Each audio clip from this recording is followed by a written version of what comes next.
Hello दोस्तों, स्वागत है आप सभी का हमारे इस यूट्यूब चैनल पर। दोस्तों, आज का ये वीडियो बहुत ही ज़्यादा इम्पॉर्टेंट रहने वाला है।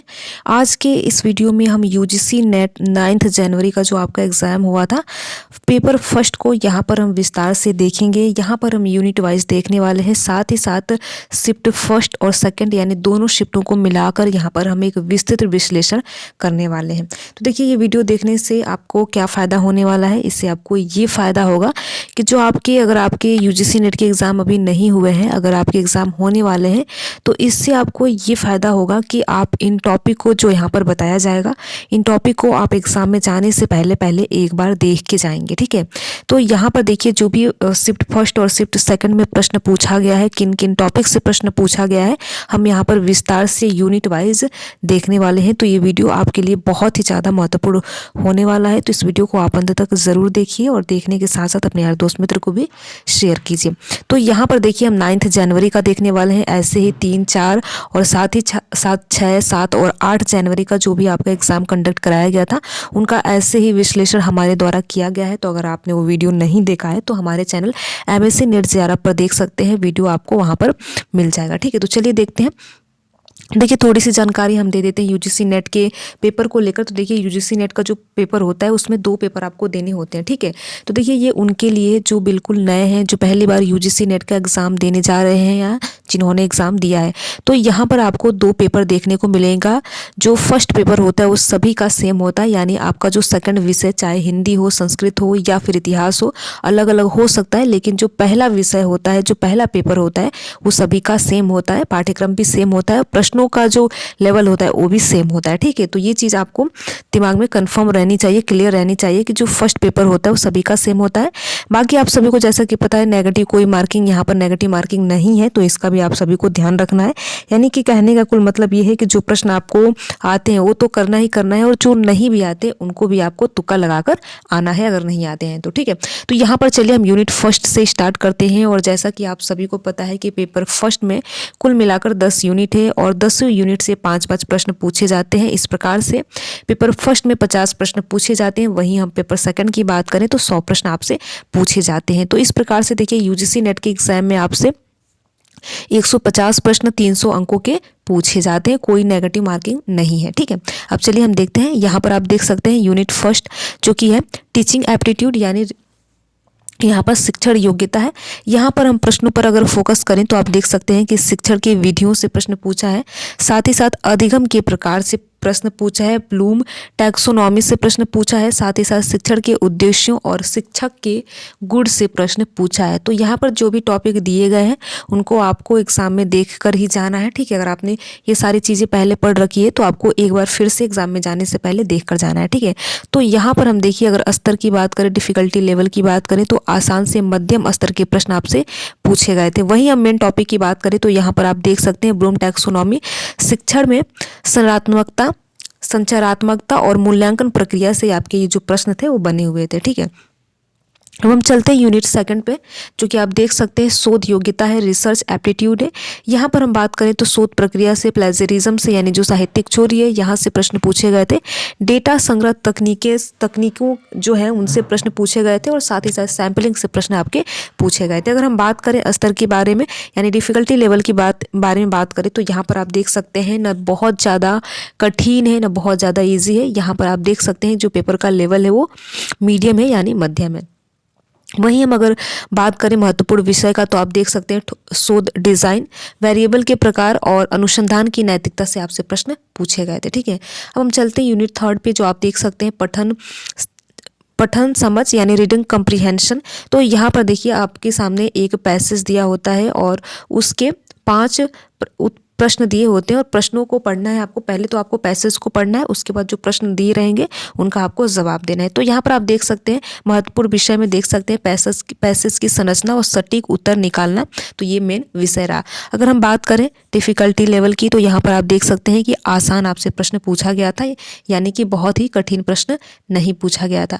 वहीं हम ICT के बारे में बात करें, यानी सूचना और संचार प्रौद्योगिकी के बारे में बात करें, तो e learning, clouding, computer, digital पहल और ICT का जो जो उपयोग है यहाँ से आपसे प्रश्न बने हुए थे। तो देखिए लगभग सारे एग्जाम में जो भी आपके यूजीसी नेट के एग्जाम हो रहे हैं यहाँ से प्रश्न बन रहे हैं। ई लर्निंग और साथ ही साथ क्लाउडिंग कंप्यूटर के जो प्रकार होते हैं, ठीक है, वहाँ से आपसे प्रश्न पूछे जा रहे हैं। तो इन सारे टॉपिक को आपको एग्जाम में जाने से पहले पहले एक बार देख के जाना है। यहीं अगर हम बात करें मेन विषय की तो आप देख सकते हैं इंटरनेट ऑफ थिंग्स और साथ ही साथ डिजिटल साक्षरता और नेटवर्किंग से प्रश्न बने थे। चलिए हम चलते हैं 5वें यूनिट पे, जो कि आप देख सकते हैं उच्च शिक्षा प्रणाली और शासन। यहाँ पर देखिए नई शिक्षा नीति यानी एनईपी 2020 से प्रश्न पूछे गए थे।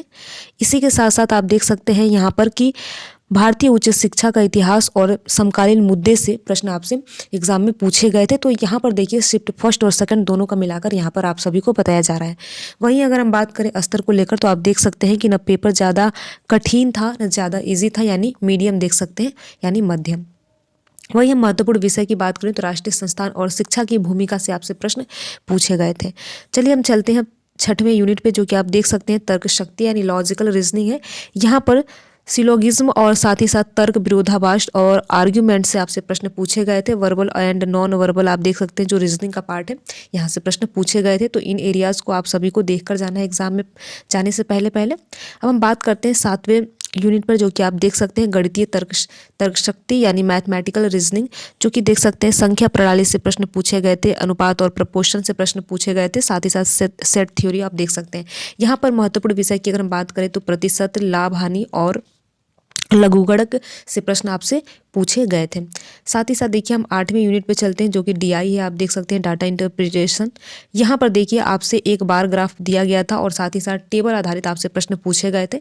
और यहाँ पर अगर महत्वपूर्ण विषय की बात करें तो देखिए अगर आपको प्रतिशत, औसत और अनुपात यानी ये तीनों चीज़ें निकालना अगर आपको आता है तो आप डीआई का जो प्रश्न है बिल्कुल सही करेंगे। डीआई का 5 प्रश्न आपसे पूछा जाता है।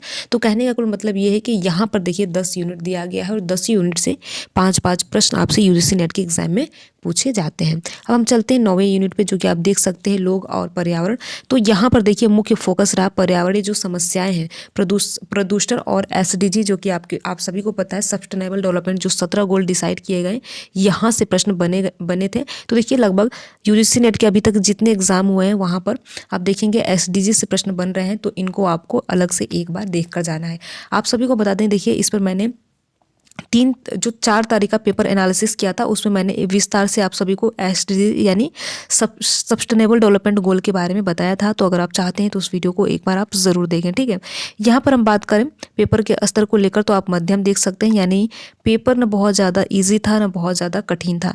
यहाँ पर महत्वपूर्ण विषय की बात करें तो जलवायु परिवर्तन, कार्बन फुटप्रिंट और वैश्विक जो पर्यावरणीय समझौता हुआ, यहाँ से प्रश्न आपसे पूछे गए थे। तो देखिए जो भी पर्यावरणीय समझौता हुआ है उसको आपको देख कर जाना है किस ईयर में हुआ और साथ ही साथ जो समझौते हुए किस देश में हुए, ये दोनों चीज़ें आपको बिल्कुल देख के जाना है। अब हम चलते हैं 10वें और अंतिम यूनिट पे, जो कि आप देख सकते हैं समकालीन मुद्दों से प्रश्न पूछे गए थे, जिसमें डिजिटल भारत, सतत विकास और ग्लोबल वार्मिंग से आपसे प्रश्न पूछे गए थे। वहीं हम बात करें महत्वपूर्ण विषय की तो नवीनतम जो सरकारी योजनाएं हैं और साथ ही साथ जो सामाजिक इसके प्रभाव हैं, यहाँ से प्रश्न पूछे गए थे। और पेपर के स्तर की बात करें तो यहाँ पर आप देख सकते हैं मध्यम। तो देखिए जो 9 जनवरी का आपका एग्जाम हुआ था ये बहुत ही इजी पेपर नहीं था। तो यहाँ पर आप देख सकते हैं पेपर का जो लेवल है वो मध्यम में आप सभी को देखने को मिलेगा। तो देखिए यहाँ पर आप सभी को जो भी टॉपिक दिए गए हैं तो इनको आपको एक बार देख के जाना है। अगर आपका एग्जाम अभी हुआ नहीं तो बिल्कुल देख कर जाना है और इस वीडियो को देखिए बिल्कुल भी इग्नोर नहीं करना है। अगर आप इस वीडियो का पीडीएफ चाहते हैं तो हमें कमेंट बॉक्स में बता सकते हैं। तो देखिए इसी प्रकार से अब तक के जितने 2025 वाला एग्ज़ाम हुआ है उसका मैंने यहाँ पर विस्तृत विश्लेषण किया है। अगर आपने उन वीडियोस को नहीं देखा है तो एक बार ज़रूर देखें। इससे ये फ़ायदा होगा कि अगर आपका एग्ज़ाम अभी हुआ नहीं है और होने वाला है तो आप इन टॉपिक को देख कर जाएंगे और साथ ही साथ आप ये भी ध्यान रखेंगे कौन से वे टॉपिक है, कौन से वे यूनिट है जहाँ से रिपीटेड प्रश्न पूछ रहे हैं और उनको आप देख कर जाएंगे तो निश्चित तौर पर आपको एग्ज़ाम में इससे आपको काफ़ी ज़्यादा हेल्प होने वाली है। ठीक है, तो देखिए आप वीडियो को पूरा देखिए और देखने के साथ साथ अपने यार दोस्त मित्र को भी शेयर कीजिए और यहाँ पर जो भी टॉपिक बताए जा रहे हैं आप उनको एग्जाम में जाने से पहले पहले एक बार ज़रूर देख कर जाइए। वीडियो में लास्ट तक बने रहने के लिए आप सभी का बहुत बहुत धन्यवाद। अगर आपको ये वीडियो अच्छा लगा हो तो वीडियो को लाइक कर सकते हैं, अपने यार दोस्त मित्र को शेयर कर सकते हैं। अगर आप हमारे चैनल पर नए हो तो चैनल को सब्सक्राइब भी कर सकते हैं। अगर आप किसी भी प्रकार का कोई सुझाव या राय देना चाहते हैं तो कमेंट बॉक्स में दे सकते हैं। Thank you.